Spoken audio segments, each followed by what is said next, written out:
सचिन जी, वो धड़कनों को बढ़ाने वाले 46 मिनट कैसे थे?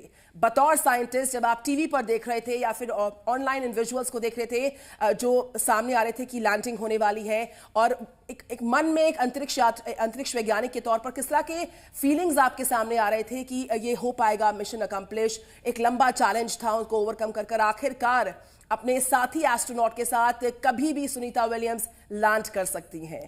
वो क्या थॉट्स थे आपके मन में, मैं चाहूंगी। देखिए, हर स्पेस साइंटिस्ट की सिर्फ एक ही चिंता होती है, वो है री एंट्री। 46 मिनट की अगर मैं बात करूं तो सबसे क्रूशियल समय था कि जब हमने री एंट्री की, क्योंकि री एंट्री करने के बाद स्पेस में जो एटमॉस्फेयर अवेलेबल नहीं है वो घर्षण करता है जो हमारा स्पेस क्राफ्ट हमारे यात्रियों को लेकर के आता है। सिंस उसके अंदर ह्यूमंस हैं तो बड़ी छोटी सी वाइब्रेशन, कोई निकला हुआ नट, हमने पहले भी देखा कि ऐसे एक्सीडेंट हुए, हालांकि बहुत सालों से अब ऐसे एक्सीडेंट नहीं हो रहे हैं और बहुत सेफ है। और हमने देखा भी कि बोइंग को जैसे ही दिक्कत हुई नासा ने डिसाइड किया कि नहीं, हम नहीं बुलाएंगे। तो री एंट्री सबसे खतरनाक समय था।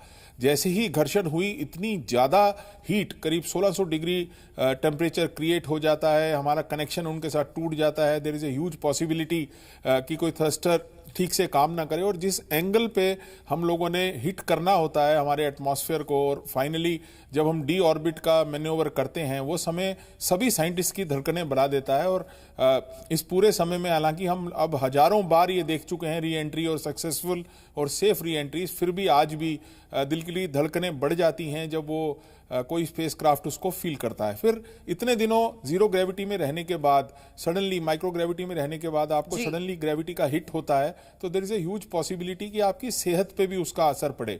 ये दो सबसे डिफिकल्ट समय होते हैं जब री एंट्री होती है, और उन 46 मिनटों में मैं सिर्फ बार बार यही प्रे कर रहा था कि वो सब सक्सेसफुली और सेफली हो जाए।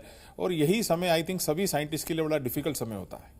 बिल्कुल, लास्ट के 46 मिनट बहुत ज्यादा लोगों की धड़कनों को बढ़ा करके रख देने वाला था। रवि गुप्ता जी का मैं रुख कर रही हूँ। सर, आपसे मैं रिएक्शन इसी पर चाहूंगी, और साथ ही एक और सवाल आपसे कि जब लैंडिंग आपको करानी होती है तो किन किन बातों का ख्याल रखा जाता है? छोटी सी छोटी वो चीज आप बताइए दर्शकों को कि कितनी ज्यादा महत्वपूर्ण हो जाती है लैंडिंग के वक्त में।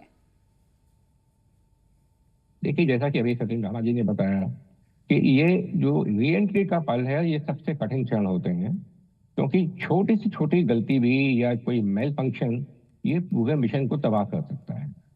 और तो जिस तरह से जैसे ध्यान रखने की बात है, सबसे पहले तो ध्यान ये रखना होता है कि ये सब प्लानिंग हो चुकी होती है कि हमें किस जगह पे लैंड करना है, कहाँ से डिसेंट शुरू होगा, किस जगह पे हम पृथ्वी के एटमॉस्फेयर में एंटर होंगे, कितनी रफ्तार से होंगे। ये सब चीजों को बहुत बारीकी के साथ कैलकुलेट किया जाता है। और अब इस समय जब ये पल आ जाता है तो हमें ये देखना होता है कि वो जो हमने प्लानिंग की थी मेटिकुलसली, वो वैसे के वैसे ही चले। यानी यहाँ पे जैसा जो पृथ्वी का गुरुत्वाकर्षण है, वो इस यान को अपनी तरफ बहुत ताकत से खींच रहा होता है, जिसके कारण उसकी रफ्तार बढ़ती चली जाएगी। और अगर उसको नहीं रोका गया, रफ्तार को कंट्रोल नहीं किया गया, तो पूरे का पूरा यान एक आग का गोला बन के भस्म हो जाएगा। तो वो बहुत बारीकी से उसकी स्पीड को कंट्रोल करना होता है, उसकी दिशा को नियंत्रण करना होता है, और ये इंश्योर करना होता है कि वह उसी जगह जाके लैंड करे जहाँ पे हमने प्लान किया था। फिर वहाँ पे उचित दूरी पे हमारे जो समुद्री जहाज हैं, जो नौकाएं हैं, वो सब उसके आसपास तैयार रहते हैं, ताकि अगर कुछ किसी छोटी मोटी गलती वहां पहुंच गया, लेकिन उसके बाद भी कहीं अगर कुछ उसमें समस्या आती है, तो वो उसके लैंड करते ही तुरंत उसके पास पहुंच जाए, और पहुंचते हैं, और उसके बाद एस्ट्रोनॉट को वहां से निकलने में मदद करते हैं। उसके लिए भी कुछ देर का क्षण का इस्तेमाल का इंतजार करना होता है कि वो एस्ट्रोनॉट्स समुद्र की सतह पर लैंड तो कर गए हैं, अब उसके लिए बॉडी उनकी कुछ क्षण के लिए एडजस्ट होने का समय देते हैं। हम जैसे अभी योगेश्वर नाथ जी भी हमारे साथ हैं, आप वैज्ञानिक हैं।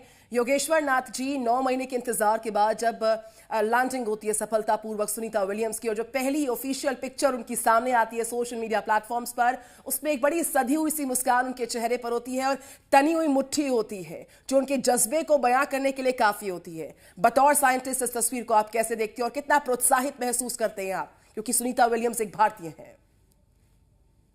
जी, ये बहुत बड़ी उपलब्धि है और ये दिखाता है उनके रिजॉल्व को, उनके डिटर्मिनेशन को कि किस तरह से वो अभी इतने दिन तक स्पेस में टाइम गुजार के आई हैं, पर उनके माथे पे कोई सिकन नहीं है, उनकी मुस्कान जो है वो कम नहीं हुई है। और आपने देखा जब उन्होंने एंटर भी किया था तब कितनी एक्साइटेड थी। सी इज वेरी पैशनेट। और दूसरी चीज मैं ये कहूंगा कि वो हमारे लिए रोल मॉडल है। मतलब मेरे लिए तो पर्सनली मैं कल्पना चावला जी को अपना रोल मॉडल मानता हूं, और बचपन से ही उनको देख के प्रेरणा मिली कि नहीं मुझे कल्पना चावला जी जैसा बनना है। और उसी के रास्ते पे मैं थोड़ा बहुत चला और नासा में पहुंचने जी की कोशिश की। तो कह सकता हूं मैं कि ये जो क्षण है वो सुनीता विलियम्स के लिए भी बहुत बड़ी उपलब्धि है कि उन्होंने जी एक ऐसी चीज की है जो कि बहुत कम लोग एकम्प्लिश कर बिल्कुल, पाते 9 हैं। महीने और तक अंतरिक्ष में जी रही, 3 बार स्पेस वॉक भी लिया था और उसकी डिटेल्स भी लगातार हम दिखा रहे हैं।